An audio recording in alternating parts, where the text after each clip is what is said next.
Nós, quando iniciamos o culto, já tivemos o privilégio de ouvir alguns salmos que foram lidos. O Salmo 122, que foi lido pelo irmão, como diz: alegrei-me quando me disseram, vamos à casa do Senhor.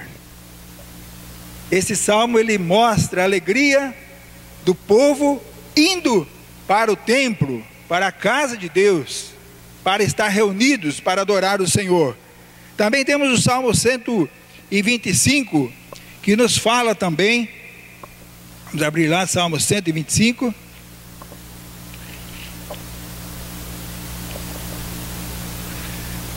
Salmo 125, ele nos diz assim: os que confiam no Senhor são como o monte Sião, que não se abala, firme para sempre. Como em redor de Jerusalém estão os montes, assim o Senhor em derredor do seu povo, desde agora e para sempre. O cetro dos ímpios não permanecerá sobre a sorte dos justos, para que o justo não estenda a mão à iniquidade. Faze o bem, Senhor, aos bons e aos retos de coração. Quanto aos que se desviam para sendas tortuosas, levá-lo-á o Senhor, juntamente com os malfeitores, paz sobre Israel. O 126 diz assim: quando o Senhor restaurou a sorte de Sião, ficamos como quem sonha. Então a nossa boca se encheu de riso, e a nossa língua de júbilo. Então entre as nações se dizia: grandes coisas o Senhor tem feito por eles. Com efeito, grandes coisas fez o Senhor por nós, por isso estamos alegres. Restaura, Senhor, a nossa sorte, como as torrentes do Neguebe. Os que com lágrimas semeiam, com júbilo ceifarão. Quem sai andando e chorando enquanto semeia, voltará com júbilo, trazendo os seus feixes. Uma das coisas que tem me preocupado bastante nos nossos dias, e eu gostaria de passar isso para os irmãos, é a respeito das nossas igrejas. Eu me lembro uma vez que o reverendo Francisco chegou aqui em Itapeva, e nós estávamos começando lá o trabalho da igreja presbiteriana Betel, e ele foi o primeiro pastor da igreja, ele que começou o trabalho lá. Eu me lembro um dia que ele chegou, logo no início do seu trabalho, naquela igreja, e nós tínhamos lá um grupo bom de pessoas, mas não era ainda um grupo que era assim, poderia ser maior, um grupo que poderia ser maior. E ele olha para a igreja, começa o seu ministério, o seu trabalho ali, e ele coloca para a igreja então um desafio para a igreja presbiteriana Betel. Ele diz assim: vocês que estão aqui nessa noite, eu quero parabenizá-los pela presença de vocês, mas quero colocar para vocês agora nessa noite um grande desafio. Ele falou assim: olhe do lado, veja quantos bancos da igreja estão vazios. E ele falou: esse é o desafio que eu quero colocar para vocês. Nós precisamos ganhar almas para Cristo. E nessa noite eu gostaria um pouco de trabalhar com os irmãos nesse sentido de uma vida restaurada. Muitas vezes a gente pensa que nós, como crentes, não precisamos de restauração, não precisamos de cura, não precisamos de libertação, não precisamos de transformação das nossas vidas. Quando o profeta Zacarias fala o texto do capítulo 8, nós podemos ver que ali ele diz assim que iremos convosco porque Deus, o Senhor, está convosco. E muitas vezes nós, como igreja, hoje nós não temos demonstrado isso para as pessoas. As pessoas parecem que não sentem o prazer, a alegria de vir à igreja. Quando nós olhamos para as igrejas hoje, as nossas igrejas presbiterianas, nós ficamos assustados mesmo. Esses dias eu estava conversando com um pastor que veio pregar para nós na Central, pregou de manhã, pregou na Betel à noite, e lá na Itaboa também, no sábado à noite. E ele me falou que não é diferente as nossas igrejas das igrejas deles lá, quanto à frequência de pessoas nos cultos. Até que quando nós fomos lá para Itaboa no sábado à noite, a pregar lá, eles chegaram e tiveram aquele impacto assim, porque a igreja estava quase cheia. E depois eles estavam comentando comigo: mas que bênção, rapaz, num lugar desse aqui, Onde não, né? Lá na Itaboa, um bairro, um distrito de Ribeirão Branco, a igreja com bastante pessoas. Mas daí estava explicando para mim que lá também na Moca, São Paulo, e as duas igrejas presbiterianas de lá, também estão passando pela mesma situação que nós estamos passando aqui, na nossa cidade, por que não dizer na nossa região. A quantidade de pessoas que estão vindo para a igreja, a quantidade de pessoas que têm compromisso com Deus, com a obra de Deus, com o trabalho de Deus. Isso é preocupante para nós. Eu quero confessar para os irmãos que isso tem me preocupado bastante com isso.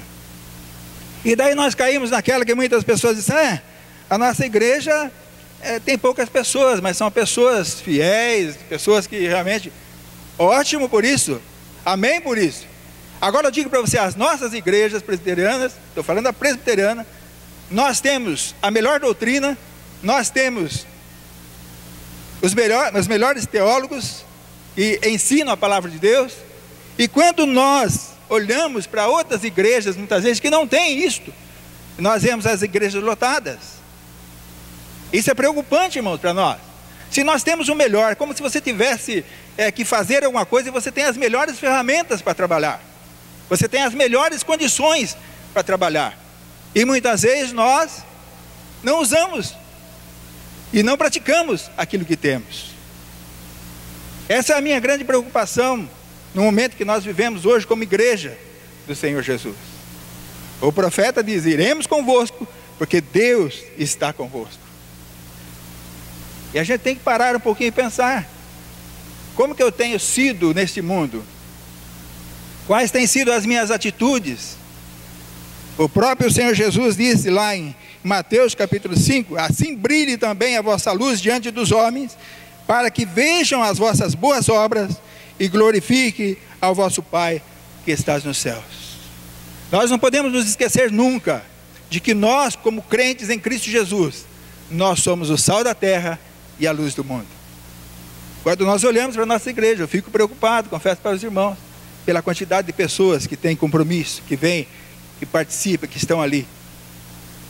Eu me lembro que alguns tempos atrás a gente fazia reuniões de orações na igreja e tinha um grupo tão grande de pessoas, era maravilhoso. E hoje nós nos preocupamos com a quantidade de pessoas que vêm para uma reunião de oração, para um momento até mesmo de estudo da palavra de Deus, estudo bíblico da palavra de Deus. O que está acontecendo? Muitas pessoas falam assim, meu irmão, é porque é profecia. Nos últimos tempos o amor de muitos esfriará. Engano, irmãos. Nós como igreja, nós não podemos perder nunca de vista a graça maravilhosa de Jesus nas nossas vidas. Nós acabamos de ver aqui agora no vídeo, cantado, passado no telão, o amor de Deus, o sacrifício de Cristo Jesus na cruz do Calvário por mim e por você. Ele deu a vida por nós, pecadores. Será que isso não mexe dentro do nosso coração, na nossa alma? Quando Jesus chama os discípulos para ir com ele, muitos dos discípulos disseram assim, Senhor, eu irei para onde o Senhor for, mas primeiro deixa eu despedir do descasa, primeiro deixa eu sepultar o meu pai, primeiro deixa eu fazer. Começaram a arrumar muitas desculpas para Jesus. Jesus repreendeu eles, e nós muitas vezes fazemos isso, para assumirmos compromisso com a obra de Deus, com o trabalho de Deus. Muitas vezes nós colocamos tantas coisas em primeiro lugar, para depois, se sobrar um tempo, eu vou fazer alguma coisa para o Senhor. E daí o resultado disso o que é? As nossas igrejas vão ficando vazias. Eu gostaria que nós estivéssemos refletindo nessa noite a respeito disso. Muitas igrejas estão cheias, nós sabemos disso. Alguns dizem assim, mas eles são pentecostais, eles estão, outro tipo. Mas não importa, irmão, não importa. Nós temos a melhor ferramenta, nós temos a melhor doutrina, nós temos os melhores teólogos. E por que as nossas igrejas estão ficando vazias? Confesso que isso também deve ser preocupação no seu coração, e que nessa noite a gente possa se posicionar melhor diante daquele que é o Senhor da igreja. Jesus disse, lançai a rede ao mar,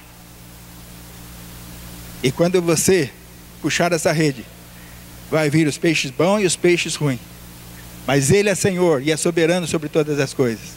É Deus quem vai fazer essa qualificação. Nós sabemos, a palavra de Deus nos diz que no último dia, quando Cristo voltar para buscar a sua igreja, Ele irá buscar os seus escolhidos nos 4 cantos da terra. Então essa é a parte que cabe ao Senhor. Mas, como nós dissemos, muitas igrejas cheias em busca, muitas vezes, de bens materiais. As pessoas vão atrás de bens materiais, de busca de coisas materiais, em busca de curas físicas. Não é isso que a gente vê? Essa semana eu tive não posso dizer que é privilégio, porque isso não é privilégio, não. Você ir no UPA não é privilégio. E eu tive que ir lá por causa de algumas problemas que eu tive no meu corpo físico, eu tive que ir lá. E nós chegamos lá e ficamos 5 horas esperando a consulta. É normal, né? É normal, ir no UPA ficar 5 horas é normal. Mas enquanto isso, a enfermeira colocou a televisão lá para passar na tela lá algumas curas, né? Algumas coisas que estavam passando, o pastor falando e curando as pessoas, mas eu não vi em momento nenhum o nome de Jesus ser glorificado e ser exaltado pelas curas. Era mais para que a própria igreja tivesse um nome de igreja que cura, de igreja que faz isso, que faz aquilo. E quando nós olhamos, nós vemos mesmo essas igrejas superlotadas de pessoas, mas em busca de curas físicas, bens materiais, coisas materiais. Ninguém tem compromisso com Deus. Em busca do imediatismo, exigindo de Deus: eu quero que o Senhor faça isso agora, Senhor. Eu preciso disso hoje. Como vou marcar a hora para que Deus possa fazer isso. Esquece de que Deus é soberano sobre todas as coisas e que os pensamentos nossos não são os pensamentos de Deus. Diz o profeta Isaías no capítulo 55. Os meus pensamentos não são os vossos pensamentos, nem os seus pensamentos, os meus pensamentos. Nem os meus caminhos, os seus caminhos, nem os meus caminhos, os seus caminhos, diz o Senhor dos Exércitos. E é o Deus que é poderoso para transformar vidas, restaurar vidas e mudar a situação. Nós vemos essas igrejas abarrotadas de pessoas, cheias de pessoas, mas se você for ver e perguntar para cada um o que elas estão querendo, é cura física, é bens financeiros, é querer coisas materiais que são todas passageiras. Nada disso tem valor. O próprio Senhor Jesus, quando ele estava no seu ministério de pregação da palavra de Deus, ele diz assim: vocês estão andando atrás de mim e vindo até mim por causa da comida que perece? E é exatamente isso, irmãos. Tem muitas pessoas, porque se fala o nome de Jesus, pregam o nome de Jesus, né? Vão lá atrás de coisas e bênçãos materiais e se esquece da salvação da alma. Muitas pessoas. Temos em nossas igrejas vazias, ao contrário das outras igrejas. Por quê? Porque não temos o coração grato a Deus, muitas vezes. Mas murmuramos e reclamamos. Não temos vivido o verdadeiro evangelho do Senhor Jesus. Não damos bom testemunho. É hora da gente questionar, irmão. Muitas vezes isso é duro para nós. É duro a gente ouvir isso. Mas muitas vezes já ouvi pessoas falarem assim: eu não vou lá na sua igreja por causa de fulano, porque fulano faz isso, faz aquilo, faz aquilo. Infelizmente tem pessoas que olham para os homens, olham para as pessoas, eles não aprenderam ainda a olhar para aquele que é o autor da fé, aquele que é o Senhor da igreja.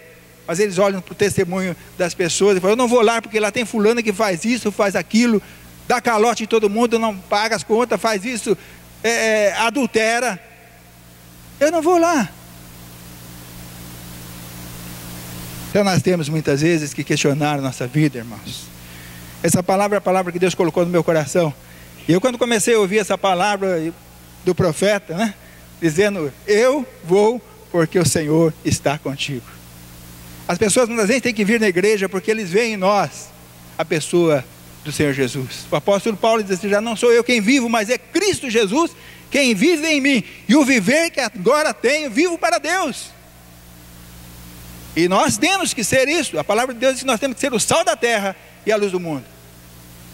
O apóstolo Paulo diz: não vos conformeis com este século, mas transformai-vos com a renovação da vossa mente, para que experimenteis qual seja a boa, agradável e perfeita vontade de Deus.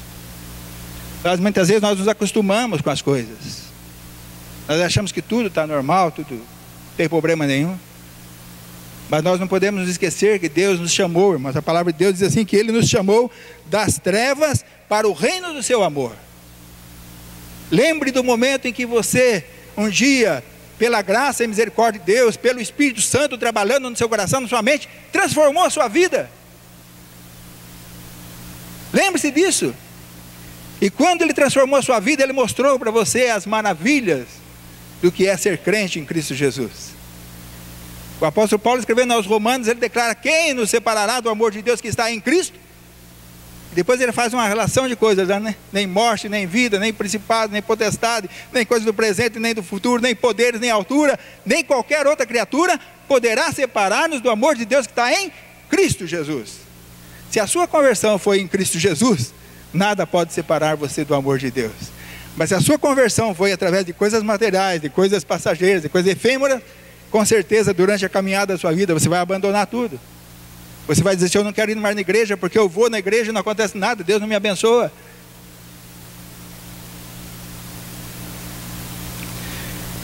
Nós precisamos entender que a nossa vida tem que estar nas mãos de Deus, e que nós devemos ser realmente pessoas. Eu gostaria que os irmãos abrissem para mim em Efésios capítulo 4.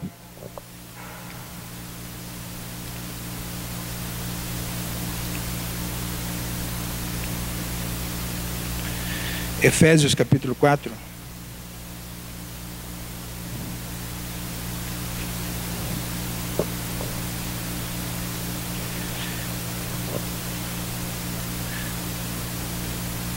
A partir do verso 25 diz assim: por isso, deixando a mentira, fale cada um a verdade com o seu próximo, porque somos membros uns dos outros. Irai-vos e não pequeis. Não se ponha o sol sobre a vossa ira, nem deis lugar ao diabo.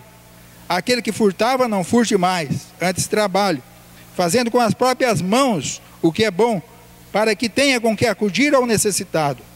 Não saia da vossa boca nenhuma palavra torpe, e sim unicamente a que for boa para edificação, conforme a necessidade, e assim transmita graça aos que ouvem. Verso de número 30, vamos ler todos juntos? E não entristeçais o Espírito de Deus, no qual fostes selados para o dia da redenção. Agora leia comigo lá no capítulo 5, no versículo de número 18. 5:18. E não vos embriagueis com vinho, no qual há dissolução, mas enchei-vos do Espírito de Deus. Irmãos, quando nós aprendemos essas coisas através da palavra de Deus, eu digo para você o que é uma pessoa cheia do Espírito de Deus.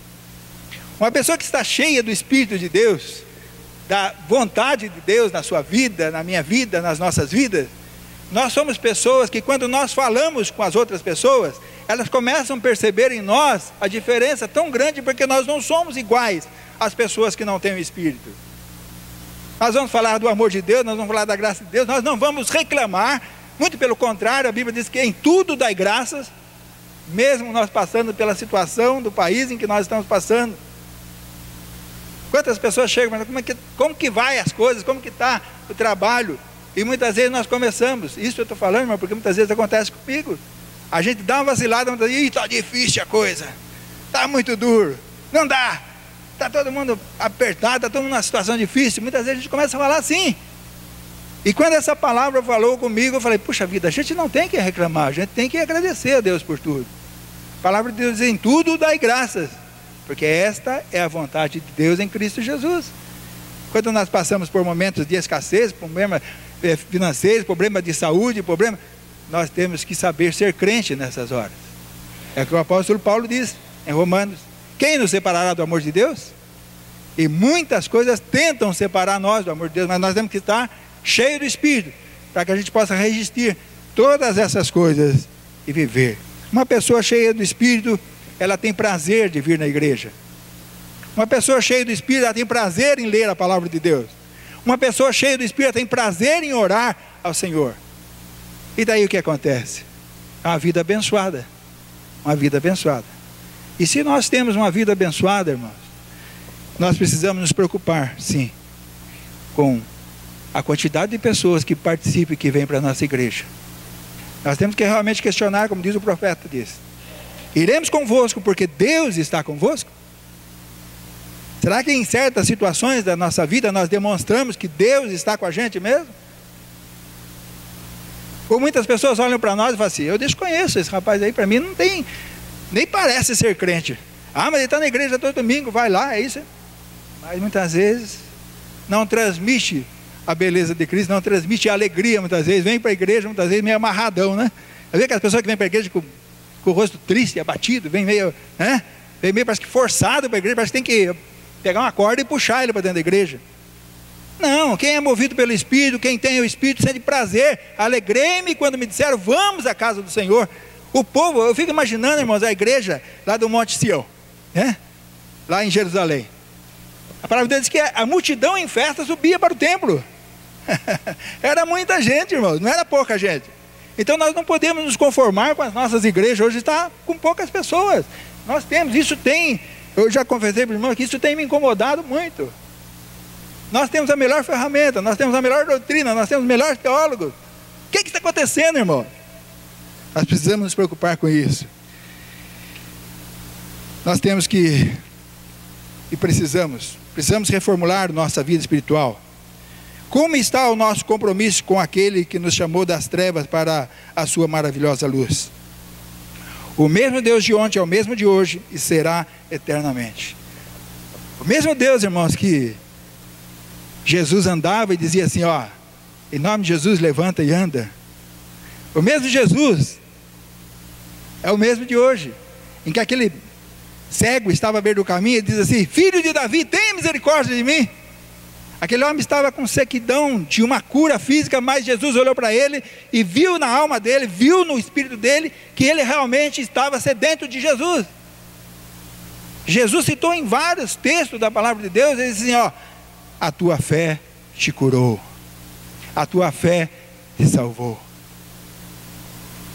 E quando a fé é fortalecida, irmãos, e não existe outro meio de fortalecer a fé, não, se não for através da palavra de Deus. A fé vem pelo ouvir e ouvir da palavra. Por isso nós precisamos ouvir a palavra de Deus, por isso nós precisamos ler a palavra de Deus, nós precisamos praticar a palavra de Deus. Daí nós seremos pessoas cheias do Espírito. Quando a gente olha lá para a igreja de Atos dos Apóstolos, a gente vê a igreja primitiva, né? Aquela igreja, o que acontecia com ela? Crescia diariamente. Por quê? Porque eles perseveravam na doutrina dos apóstolos, na comunhão e na oração. E hoje muitas vezes nós nos preocupamos com as nossas igrejas sim. Porque as nossas igrejas estão vivendo esse período tão difícil, tão difícil. Nós cremos que em breve virá aquele que vai levar a sua igreja. Abra para mim lá em Mateus, no capítulo 5.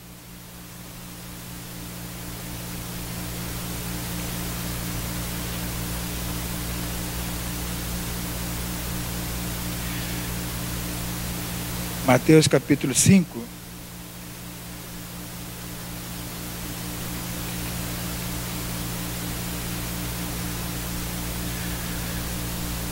Verso 13 ao 16. Também, capítulo 5, verso 13 ao 16. Também ouviste o que foi dito aos antigos: não jurarás falso, mas cumprirás rigorosamente para com o Senhor os teus juramentos. Eu, porém, vos digo: de modo algum jureis, nem pelo céu, nem por ser o trono de Deus, nem pela terra, por ser estrado de seus pés, nem por Jerusalém, por ser a cidade do grande rei. Nem jureis pela sua cabeça, porque não podes tornar um cabelo branco ou preto. Seja, porém, a sua palavra sim, sim, e não. Nós temos que estar bastante preocupados com isso, irmãos. Agora outro texto aqui da palavra de Deus também, em Mateus, capítulo 24. Livro de Mateus mesmo, capítulo 24.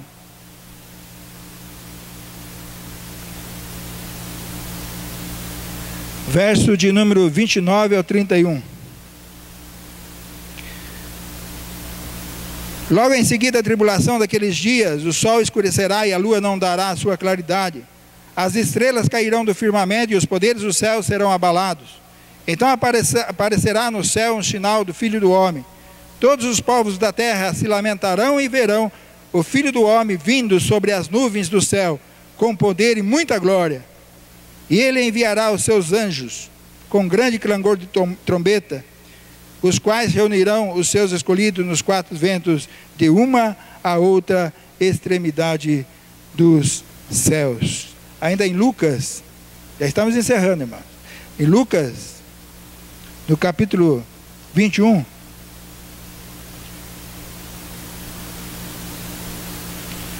Lucas capítulo 21, a partir do verso 25 até o 28, diz assim: haverá sinais no sol, é quase a mesma escrita de Mateus, mas aqui de forma diferente. Haverá sinais no sol, na lua, nas estrelas, sobre a terra, angústia entre as nações, em perplexidade por causa do bramido do mar e das ondas. Haverá homens que desmaiarão de terror, e pela expectativa das coisas que sobrevirão ao mundo, pois os poderes dos céus serão abalados. Então se verá o Filho do Homem, vindo numa nuvem com poder e grande glória. Verso 28 diz assim: Ora, ao começarem essas coisas a suceder, exultai e erguei a vossa cabeça, porque a vossa redenção se aproxima. Irmãos, nós temos que nos preocupar, sim, com as nossas igrejas vazias. O planeta da Terra nunca foi tão povoado como está sendo nos nossos dias. Nunca existiu tanta gente sobre a face da terra igual está existindo agora. E muitas vezes nós não nos preocupamos com isso. Quantas pessoas que precisam ouvir da sua boca, do seu testemunho, da sua vida, que Jesus Cristo é o Senhor da igreja, e Ele é que salva, Ele é que cura, Ele é que santifica. Cristo salva, cura e santifica as nossas vidas. Existem muitas pessoas correndo, desesperadas. A gente percebe isso na vida das pessoas. As pessoas estão desesperadas. Elas estão tão desesperadas que se alguém falar, venha para a minha igreja que aqui o Senhor está curando, elas vão correndo lá para receber a cura. Venha para a minha igreja correndo que Deus aqui está fazendo o pessoal prosperar, aqui o pessoal que está ficando bem. Não está havendo falta. Não estão passando por necessidade. Venha, as pessoas vêm. As pessoas estão desesperadas, irmãos, querendo alguma coisa. Não só material, mas nós temos que pregar a palavra de Deus.